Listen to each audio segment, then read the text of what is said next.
Welcome to Heidi Relationships. Today, we'll read some more stories from Reddit. But before we start, I would really appreciate if you could subscribe to the channel, like the video if you enjoyed it, and maybe leave a comment down below. That would help the channel a lot. Thank you very much in advance. My wife is a disgusting obese hoarder who refuses to work. Should I just leave her? Relationship insanity.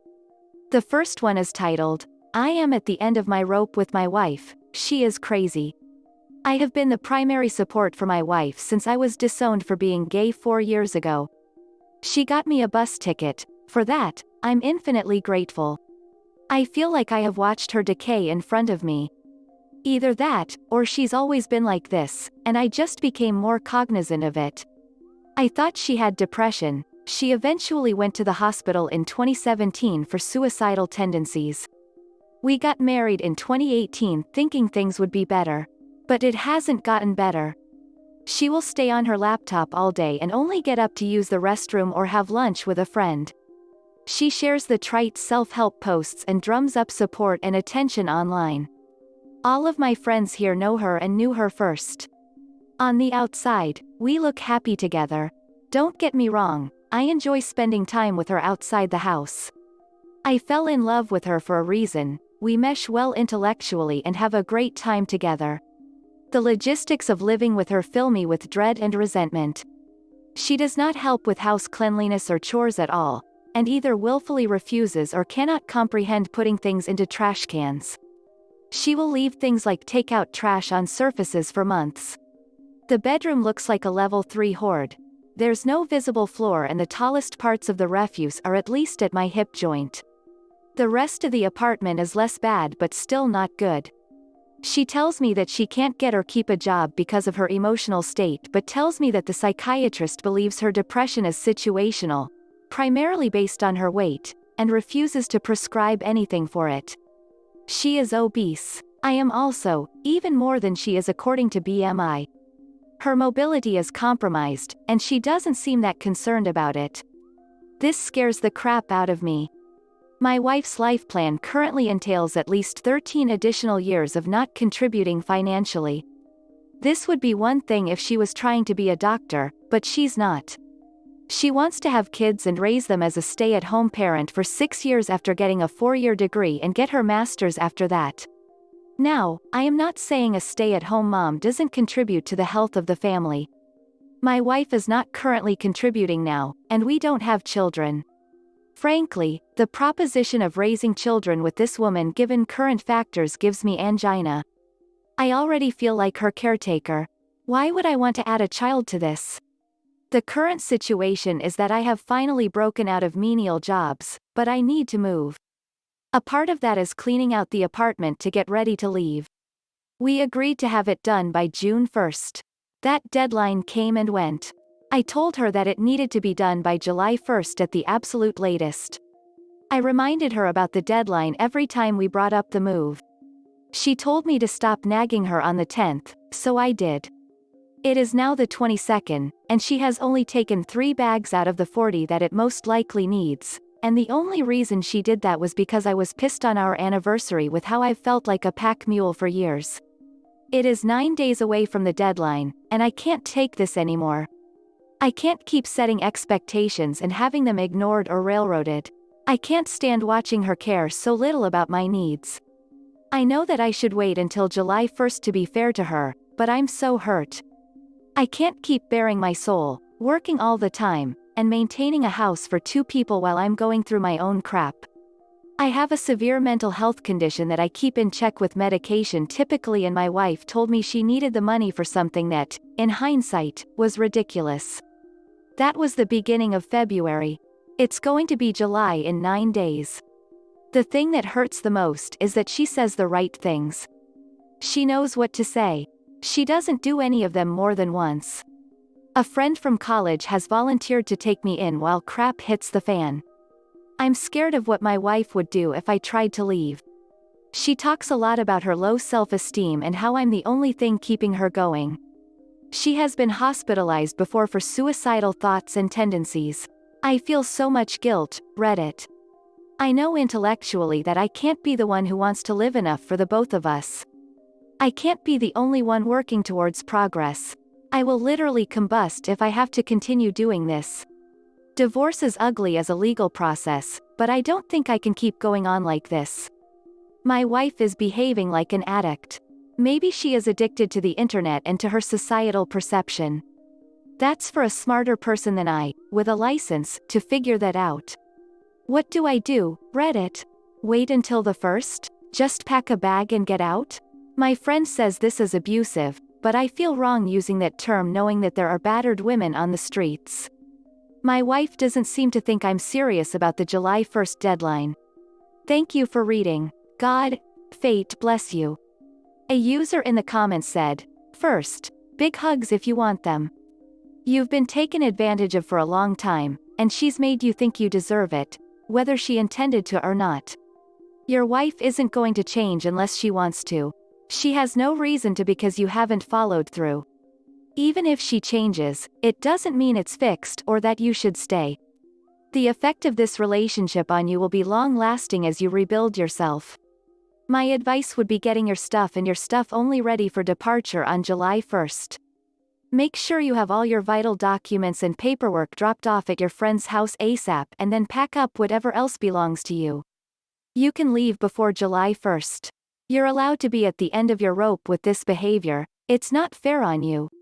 If she says anything about self-harm, call the police for a welfare check. If she's serious, she will be kept safe. If she's manipulating you, a 72-hour hold will teach her that it's not okay to lie about these things." Another user said, "Your wife is calling your bluff. Can you leave without having to clean it up?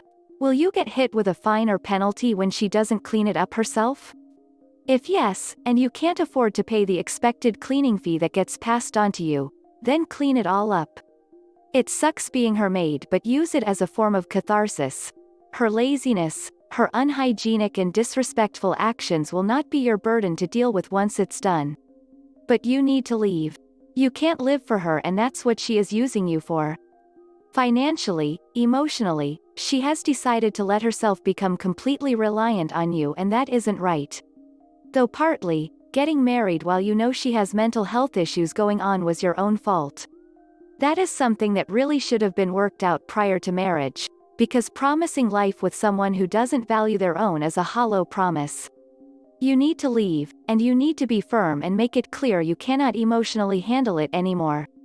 She is an adult and needs to learn how to look after herself, how to support herself and how to respect herself, and you enough to not expect you to do everything for her. That can't continue." The next one is titled, "Update. I, 24F. Am at the end of my rope with my wife, 27F. Hey guys, I asked Reddit if I should leave by July 1st, and it was unanimous that I absolutely should. I didn't leave July 1st. I left the night of June 30th. The cleaning didn't get done, surprising literally no one. We were driving to our apartment, and I told her that I was really crestfallen about July 1st. Why? Is that a bad date for you or something? I was furious but kept it to myself. I told her how I felt, and I reminded her of my deadline. I told her that I was moving out and that I was done. She cried and cried and cried and begged for a week to clean the apartment to show that she was committed to this marriage. I said that she was free to do it, but I wasn't going to sleep there during that, and I moved in with my friend. We agreed to reassess the condition of the apartment Sunday morning. She told me how spiritually edifying it was to clean. I was really optimistic for a bit. Wednesday comes and my Phil calls me, frantic. He's like a dad to me. He tells me that my wife emailed him, which she never talks to him unless she has to, and I asked why. He told me that she begged him to tell me to come back home. He remarked that it was bizarre, but I was incensed. No, Phil, it's not bizarre, it's crap tea. She's trying to leverage you though our relationship to get me back. Saturday comes and she sends me a message on Facebook saying, "You know, it doesn't look as good as I wanted it to physically, but I feel like I've made a lot of progress emotionally, and isn't that what matters?" I told her that such progress would have been appreciated 2 years ago, but I had to walk, I couldn't do it anymore. She spent money online with our card without informing me on Yarn, and we had a disagreement about it. I told her that I wanted the bank account closed, but she couldn't bear to see me in person. I redirected my checks to a new account instead. It had been weeks and I finally went back to get my things and it got a lot worse. There was a water leak in the carpet, the litter boxes weren't taken care of since I took care of them the day I left, and she managed to move the microwave into her bedroom. The latter was particularly surprising because she refused to move anything heavier than 10 pounds. Because of a cited rotator cuff injury for years and yet got a 40 pounds microwave into her room. I reported the conditions to my mill, who co-signed the lease with us. She called me back to bemoan, "What am I going to do about my daughter? You don't understand how hard it is to have to think about how to take care of her." I snapped at Mill about her nonsense. She asked me what she should do about my ex-wife, feeding her histrionic personality. I told her that I had no idea, but she signed papers 27 years ago that made it her responsibility and not mine. I'm happily living with my friend. Her and I are currently figuring out what we are, but we're being supportive of each other and making each other's lives easier. We both just celebrated birthdays, happy quarter century, and that was perfect. I've been told that my ex-wife has had a much more rigid and stoic affect since I left. Mill told me that she didn't even say she missed me. It'd be nice if she came back. I heard from Phil that they're mad that the car I have is in my name. It was given to me as a graduation present and was an old family car. I start my new job tomorrow. I've been getting ready all last week and I am so nervous but so excited. I'm really glad I left. The next one is titled, "My wife wants a divorce because I live an entirely different reality with my first love in my dreams. She doesn't respect me. I, M31, have been with my wife, F28, for 3 years. We had a short engagement, married quick, and have a perfectly ordinary existence. I love her, she loves me. We do taxes, housework, watch movies, all the normal things. No physical cheating on either side as far as I know. But here's the thing, I am a lucid dreamer, which means I can, to an extent, control my dreams, which is something I find cool as it allows me to go on adventures while asleep. It also makes scary dreams not so bad because I can just wake myself out of them. Over the last year or so I've been having a recurring dream about my ex, my first love, F29. Truth be told, I never got over her. We were together for 5 years from 15/17 to 20/22. We broke up after I graduated from college because she didn't want to move from New York to South Carolina with me, which is where the biggest industry for my field is. I was crushed but moved on, and we've spoke sporadically over the years, though we never crossed any lines. I will admit that I've kept up with her own social media a bit, but nothing stalkerish. Well, a year ago she announced she was getting married, and I experienced a resurgence of feelings for her, though I never acted on them or told her. That same night, I dreamed about her for the first time in years. In the dream she showed up at my door and asked me if I wanted to get coffee. I said yes, of course. The dream, which was not a lucid dream, ended there. It felt so real, I couldn't shake the feeling once I woke up. It felt like we were actually reconnecting. Since then, I've dreamed about her several times a week and I've practiced going lucid, so I've been able to control the outcome more times than not. We've lived a whole life together over the past year. Everything from dates to a trip to Paris together, which we visited while in college. We even re-walked the same paths we did in real life. It got to the point I was looking forward to going to sleep to be with her. Fast forward to today, my wife told me she felt distant from me. And I started to feel guilty because I thought what I was doing was harmless, but she's obviously noticed a change in me. So, I confessed about all of it. At first she thought I was joking, but when she realized I was serious, she accused me of cheating on her and told her mom and sisters, who are calling me a cheating weirdo. She even threatened to tell my ex, so she'll know what a ducking loser I am. Now I get that it's not anything a woman would want to hear, but it's not like I physically cheated. I don't want to lose my wife, but I don't think she can forgive me for this. A user in the comments said, "This is emotional cheating. You're more excited to spend time with your ex in dreams than with your actual wife." If your wife did this, you would feel the same way she does. Are you willing to sacrifice your marriage for an ex who had moved on? Another user said, "You are indeed an emotional cheater, and you should know that a real person can never compete with a fantasy. I'd seek professional help to get over your ex, as she has moved on, but you are obsessed with her. Good for your wife for leaving. Anyone that has a minimum of self-love would have done the same." The next one is titled, Update. My M31, wife, 28, wants a divorce because I live an entirely different reality with my first love, F29, in my dreams.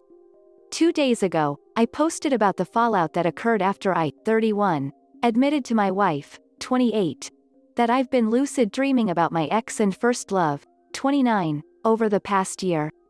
After a major blow-up, where my wife called me every name in the book, and got her family involved, which I understand completely, so please don't take this wrong, my wife left. I didn't know her whereabouts for over 24 hours. Early this morning about 3 a.m. she came home and told me she wanted to file for divorce. She didn't want to have to compete with a phantom, and deserved better than a crap bag like me.